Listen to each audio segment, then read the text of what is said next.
Across Texas, farmers face sticker shock as new tractor prices explode.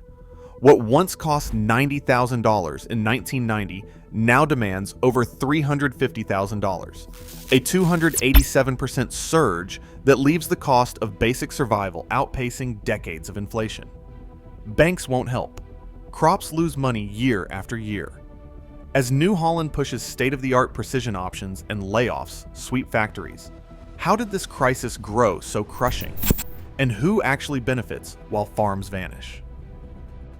The dollar climb in tractor prices over the last 35 years defies belief. The climb is staggering. In 1990, a 200 horsepower New Holland tractor could be had for around $90,000. Fast forward to 2025, and the same power class now costs $350,000 or more. That is a reported 287% increase, a number that towers over the Consumer Price Index, which rose by about 140% in the same period. Even larger models, those in the 300 horsepower range, have seen prices jump by 275%. The average tractor price has outpaced inflation by a wide margin, doubling the rate of everyday goods and services. These are not just numbers on a chart. They represent a growing gulf between what farmers earn and what they are expected to pay to stay competitive. While general inflation chipped away at purchasing power, equipment costs raced ahead, fueled by changes in technology, regulation, and supply chains. For Texas farmers, every year brought a new sticker shock, making the dream of a new tractor more distant with each season.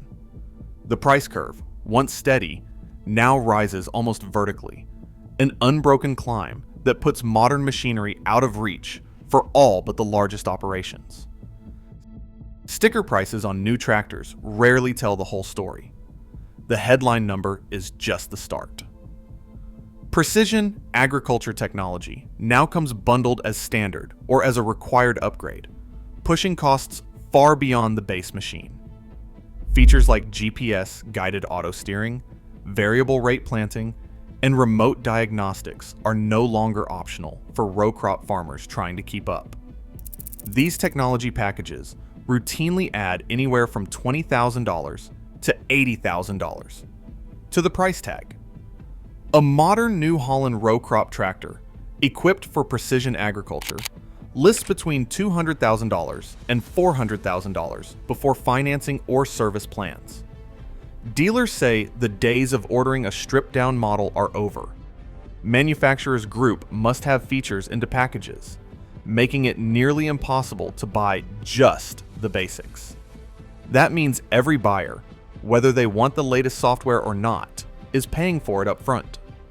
Some dealers admit these bundles pad their margins, but they also point to the complexity of repairing and maintaining high-tech machines. For Texas farmers, the cost is not just about the initial outlay. When a sensor fails or a software update goes wrong, downtime can stretch for days, and the repair bill can be staggering. The promise of higher yields and efficiency comes with a steep entry fee and a growing risk of expensive breakdowns down the line.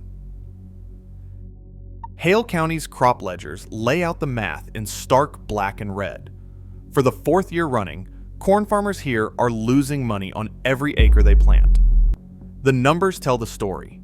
In 2025, local corn brings in about $3.90 per bushel at the elevator, but it takes at least $5 just to break even.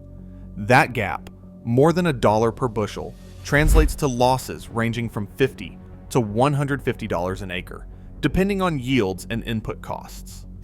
Soybean growers face the same squeeze, with cash prices stuck around $10 per bushel, well below the $11.50 or $12 needed to cover seed, fertilizer, and fuel. These are not isolated blips. USDA and Texas A&M AgriLife budgets confirm the pattern. Negative margins have become the rule, not the exception, across the Panhandle and High Plains. A typical Hale County corn operation farming 1,200 acres might see a net loss of $100,000 or more by harvest's end, wiping out years of savings and equity. One farmer, scanning his balance sheet, puts it plainly. We haven't made money on corn since 2025. Every year, it's more debt, less hope. With red ink spreading across the books, lenders see risk instead of opportunity. The numbers are pushing family farms to the brink, even before the next loan application is filed. Tractor engines cough and sputter in the Texas Panhandle. Some are older than the farmer's own children.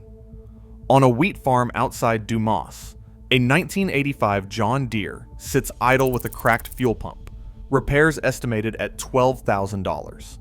The combine, built in 1992, missed half of last year's harvest after a gearbox failure left 300 acres unplanted. Across the region, breakdown logs read like a season-long struggle. Hydraulic leaks, electrical shorts, obsolete parts that dealers cannot source. Each repair means a new gamble. Pay 5 figures to keep a 30-year-old tractor running, or try to buy new and face the bank. The answer from lenders is often a flat no. In 2024, Farm Credit Bank of Texas denied nearly a third of equipment loan applications from High Plains farmers. One officer reviewing a corn grower's balance sheet points to back-to-back years of red ink and says we cannot finance a $250,000 tractor on hope. Debt-to-asset ratios now top 40% on many family farms, and negative cash flow has become a disqualifier for even the most reliable borrowers. The denial letters stack up, each one another season lost to old iron and lost opportunity.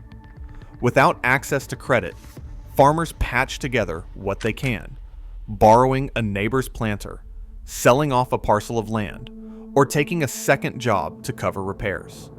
The fields keep waiting, but the path to new equipment is blocked at every turn.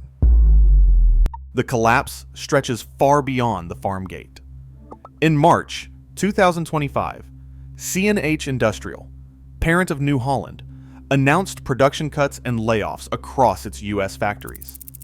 Internal filings revealed 373 workers let go, 198 in Fargo, North Dakota, and 175 in Benson, Minnesota.